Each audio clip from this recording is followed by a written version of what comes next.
light shine so bright, you might go blind, blind, blind. When I walk through the... So yun, what's up guys, and welcome back to my YouTube channel, Saminado Family. Kung bago kayo sa channel namin, huwag nyo kalimutang mag-like, share and subscribe. At huwag nyo rin kalimutang i-ring yung notification bell para lagi kayong updated sa mga bago naming paparating na videos. So ngayong araw guys is Monday. Ganap na ika-9 na yata, parang 9 ng umaga, no? So yun, at ngayong araw ay galing ako ng Lester Lube para ipa-tune up yung Honda Civic sa sasakyan namin. So yun. So in-schedule ko siya last Friday na para i-tune up ngayon yung sasakyan namin kasi siguro hindi pa na-tune up nung may-ari yun. Napa-tune up nung may-ari yun, wala nung nakuha namin sa kanya. So yun, alam mo kasi ang sasakyan pagka maganda yung performance, maganda yung ano niya, talaga naka-tune up pa yun. Pero pagka medyo may ano na, hindi na ganun kaganda yung performance ng sasakyan, siguro parang iba na yung pakiramdam mo sa pagdadrive. Yan guys, river yan, ano? Yan, ganda dyan guys, diba? So winter ngayon, malamig talaga ngayon. So ngayong araw is pag-usapan natin yung bakit nga ba iniiwan nila yung Canada, no? Maraming umaalis ang Canada. No holds bar to guys, no holds bar. So sa mga makakapanood dito guys, walang sugar coating ito, no holds bar. So kaya nila iniiwan siguro ang Canada is first yung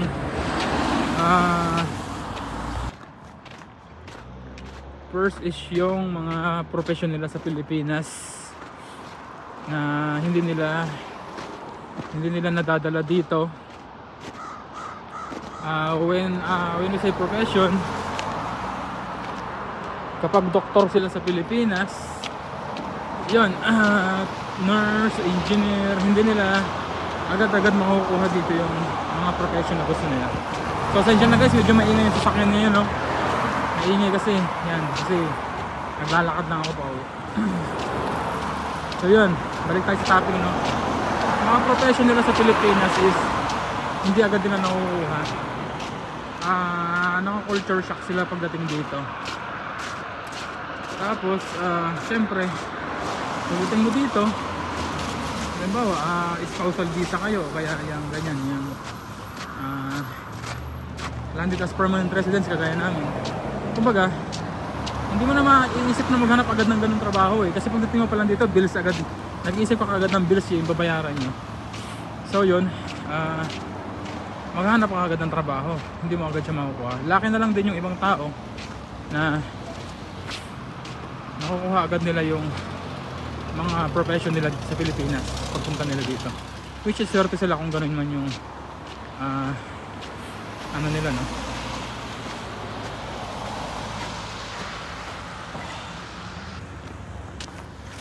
So yun,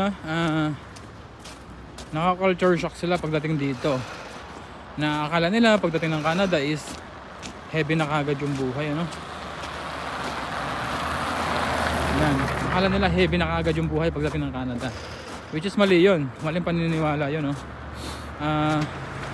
Lagi natin pakatandaan na pagdating dito sa Canada, hindi po muna sa Canada na tayo is ayos na kagad yung buhay natin dito. Hindi ganun, marami ka parang struggle na pagdadaanan dito. Yan. So next natin guys yung ano, yung weather, no? Yan, isa sa mga pinakang common reason ng mga tao bakit umaalis sila dito yung weather. Lalo especially mapunta ka sa mga lugar na merong severe weather, ano? Medyo mahirap i-survive talaga ang winter kapag baguhan pa lang kayo. Tapos syempre ang climate sa Pilipinas is warm. Syempre medyo maninibago tayo, no? May time na nagkakasakit yung tao. Yan, minsan may time na mapapatanong ka sa sarili mo na kagaya sa personal, sa ano namin, sa case namin dati, tinatanong ko sa sarili ko na ano, worth it pa ba? Worth it ba na umalis kami? Nag-Canada kami. Ganun, no? Kumbaga, may isip mo yan kapag nandito ka. Oh, parang excited ka talaga sa una, no? Makakita ka ng snow, no? Excited ka. Pero pag nandito ka na, aayawan mo na yan. Kasi syempre, di ba naman, madaling araw, lalabas ka ng bahay, tapos kita mo ang kapal ng snow, tapos may time na yung sasakyan mo ayaw start. So maiinis ka, di ba? So gusto mong i-start yung sasakyan mo, ayaw mong i-start, ayaw ma-start. So may problema agad, di ba? Kaya mapapaisip ka, ang hirap pumasok ng trabaho, yung daan, nakablock yung mga daan kasi puro ice. Isa yun sa mga common reason. Pero sa case namin yan, sanay na kami. Naka 2 years na kami. Yung naka 2 years lang namin nung January 24. Yan. So lucky naman at nakapag-adjust na kami. Well adjusted na kami dito. So masaya naman, okay naman. Awan ng Diyos. Naka-survive naman kami for the past 2 years. So yung next guys is yung next is yung cost of living. Yan. Taas talaga ngayon guys. Kahit saan sa mundo ngayon, mataas talaga yung cost of living, kasi unang-una mula nung tumama yung pandemic, ang dami nawalan ng trabaho. Tapos economic recession, so reset yung ekonomiya.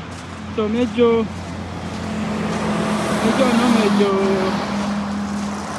taas talaga yung buhay, kahit saan sa mundo ngayon talagang mahal talaga yung pamumuhay. Yun depende tapos yun nga, yung sa ibang lugar naman kasi walang tax. Yan, especially dito sa amin naman, ang tax dito is 10% yung tax dito, So ito guys, playground to. Yan, namamasyal kami dyan kapag kasama. Yan. Lay din nila ako. Saka magpapunta lagi ng pamilya kapag kasama. Napalaro ako kasi dito sa kabila. May playground. Ano naman dito sa lugar natin so far. Balik tayo sa topic. Saan man lugar na yun is wala nang libre ngayon, wala nang mura. So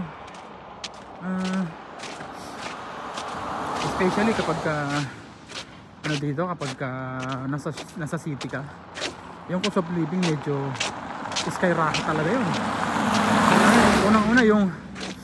Unang-una yung house.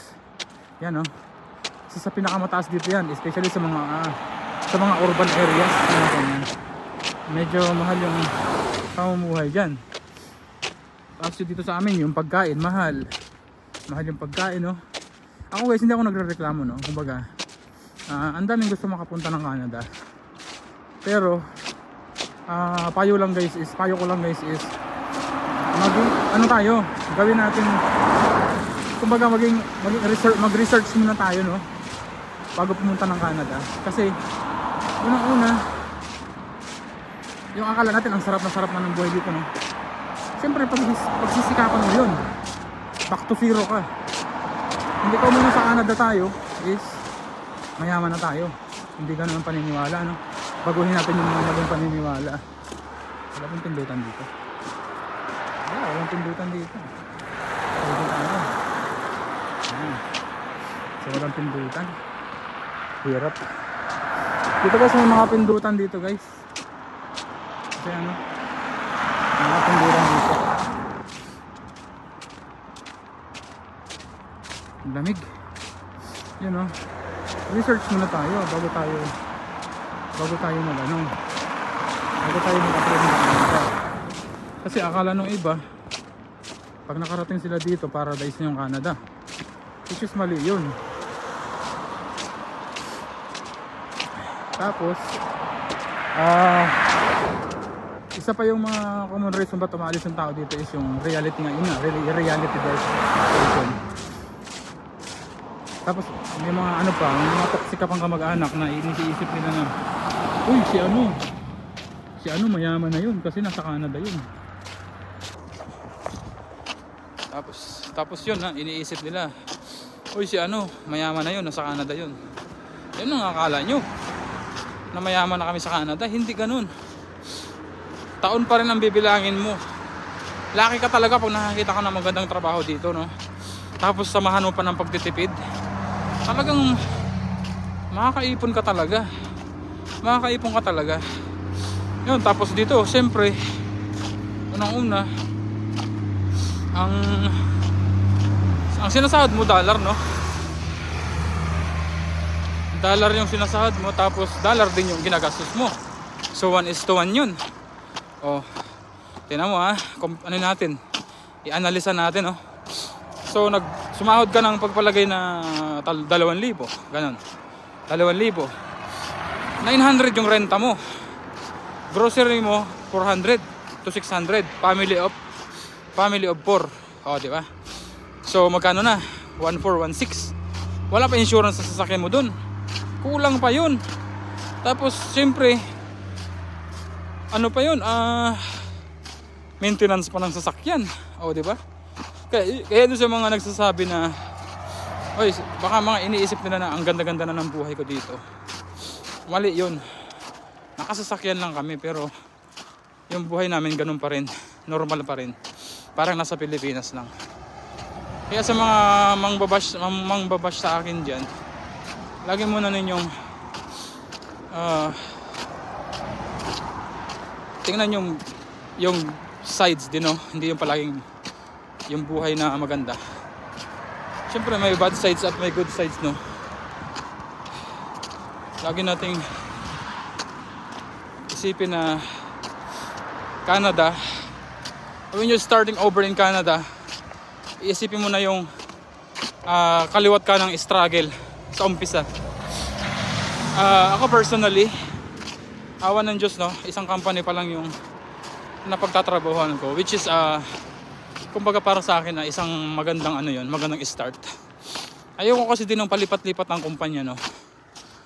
Tapos yun nga, isa pa, yung working place mo, okay ka naman sa working place mo.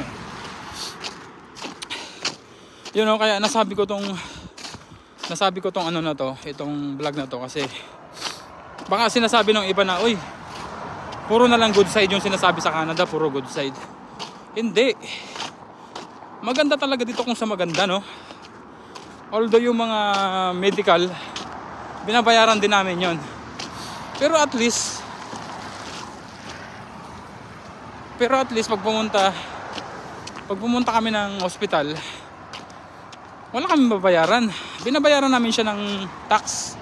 Kinakaltas yun sa amin, no? Pero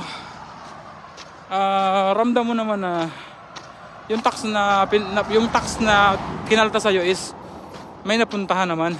So hindi na ako doon, kumbaga hindi kami lugi doon, ano? Tapos yun nga, working environment, no? Isa yun sa mga bagay na pinakamaganda dito. Tahimik. Malamig lang talaga, pero tahimik. Wala kang makikitang tao sa labas ng bahay. Talagang ano yan, nasa loob lahat ng bahay yan. Kasi yung iba may trabaho, syempre ang daming bills na binabayaran, ano? Pero syempre, pagdating sa life expectancy, okay naman dito. Awan ng Diyos. Yun nga, samahan mo lang talaga ng pagtitipid at tiyaga. Huwag kang maarte sa trabaho. Ayos naman.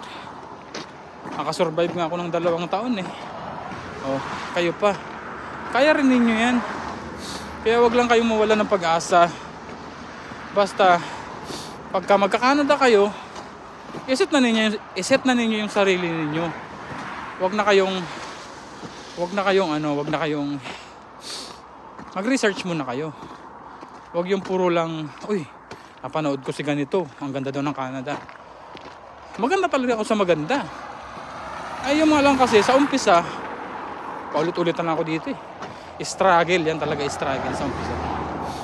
Kaya lagi natin tatandaan na kahit gaano kahirap ang buhay, makakaraos din tayo. Pilipino pa, di ba? Pilipino pa, syempre napakatyaga ng Pilipino. Basta research lang. wag agad magpapaniwala sa kung ano sa kung anong syempre may mga guys, gusto ko nga rin i-vlog din yung good sides at saka yung bad sides ng Canada. Yan. Which is hindi naman lahat dito good. Lahat ng bansa may yan, may good at bad sides. Walang perfect na bansa. Ano ba? Di ba? Basta kung seryoso tayo mag-Canada is